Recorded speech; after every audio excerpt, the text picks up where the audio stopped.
If Iran has proven to be a persistent headache for the West over the last decade, it's one that's about to get a whole lot worse.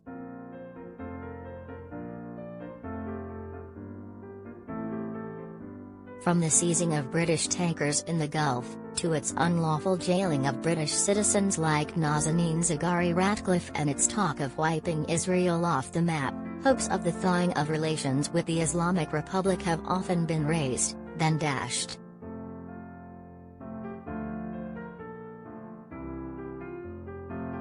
And now, just as Donald Trump's removal from Washington was reason to believe Iran might come back in from the cold, many fear Tuesday's inauguration of newly elected President Ibrahim Raisi will prove to be the biggest threat of all.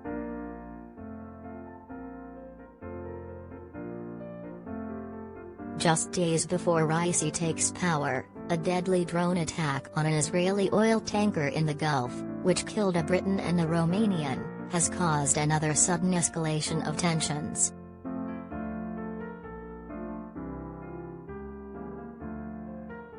Foreign Secretary Dominic Raab called the attack deliberate, targeted, and a clear violation of international law, while Iran responded by warning against any adventurism by the West.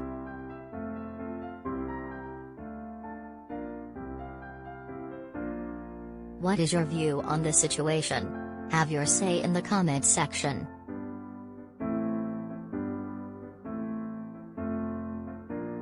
Raisi, who is personally subject to U.S. sanctions because of human rights abuses, has been dubbed the Butcher of Tehran, and with good reason. Many Iranians remember his monstrous reign as a prosecutor after the revolution in 1979, during which he supervised the torture and murders of thousands of dissidents who had dared criticize the regime.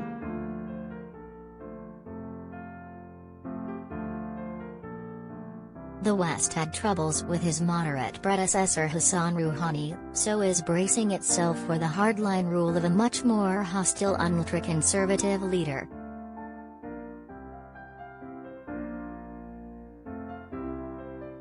Since his election last month, hopes have already faded of reviving the 2015 nuclear deal, negotiated by Rouhani.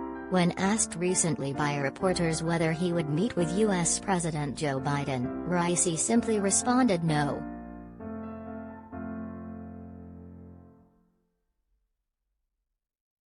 Instead, following Trump's pulling out of the deal in 2018, Iran this year began enriching uranium for nuclear reactors again.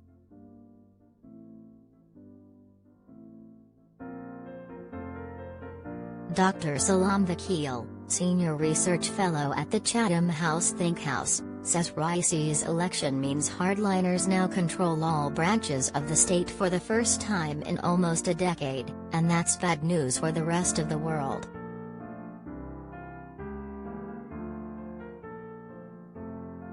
He says, Raisi's election has driven home a harsh fact for the international community: the Islamic Republic will not be undergoing its long-hoped-for transformational reform in the near future.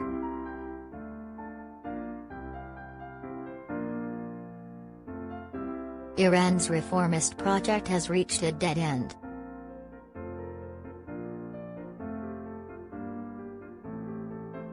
Mark Hammond, director of the Crisis Research Institute, Oxford, says that Raisi's track record of mercilessly crushing opponents should serve as a warning to anyone in the West who is hoping that this hardline, ultra-conservative with blood-soaked hands will be a friend.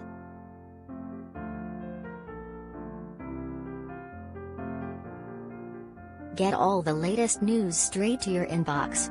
Sign up to one of the Mirror's newsletters.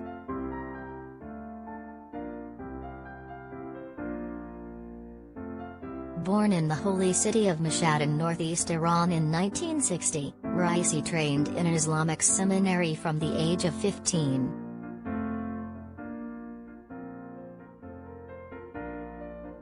When the Shah was overthrown by Ayatollah Khomeini in the Iranian Revolution of 1978, Raisi was a deputy prosecutor in Tehran and became one of 4 judges on a committee that retried prisoners in jail for political crimes.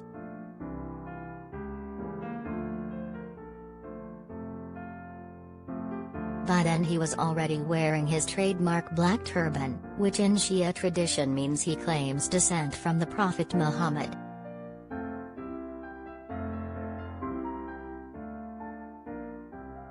Around 5,000 men and women were sentenced to death by what became known as the Death Committee, while relatives and human rights groups charge that as many as 30,000 critics of the regimes disappeared.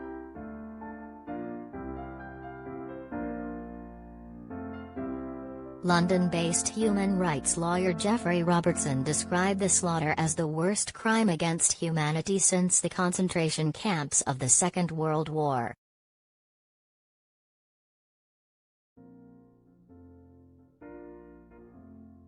The victims, he said, were hanged from cranes 4 at a time, or in groups of 6. Some were taken to army barracks at night, directed to make their wills, and then shot by firing squad.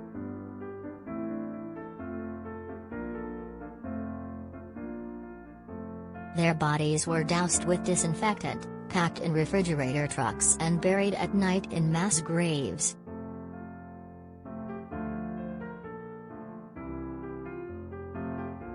Survivors have also alleged that Raisi ordered some of his victims to be tossed off cliffs.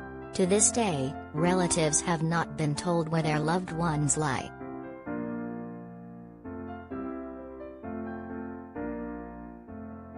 Raisi became a household name in 2017 when he ran for president against Rouhani, after which he was appointed head of Iran's judiciary, when he oversaw another brutal crackdown of dissidents following the November 2019 protests.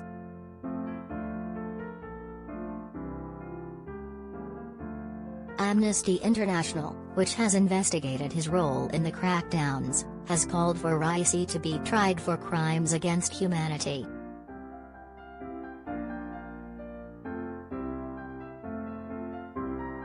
That Ibrahim Raisi has risen to the presidency instead of being investigated for the crimes against humanity of murder, enforced disappearance and torture, is a grim reminder that impunity reigns supreme in Iran, says Amnesty's General Secretary Agnes Callamard.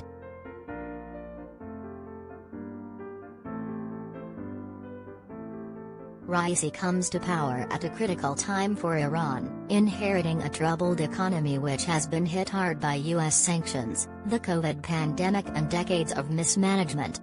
Inflation is out of control with the prices of staples like butter and oil more than doubling in the past year.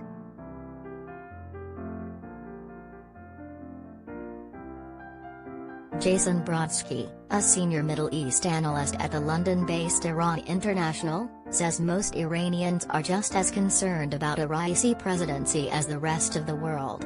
Iranians know Ibrahim Raisi as an executioner and imprisoner, he says. He is the first Chief Justice to assume Iran's presidency, and there is great fear of the continued darkness that lies ahead.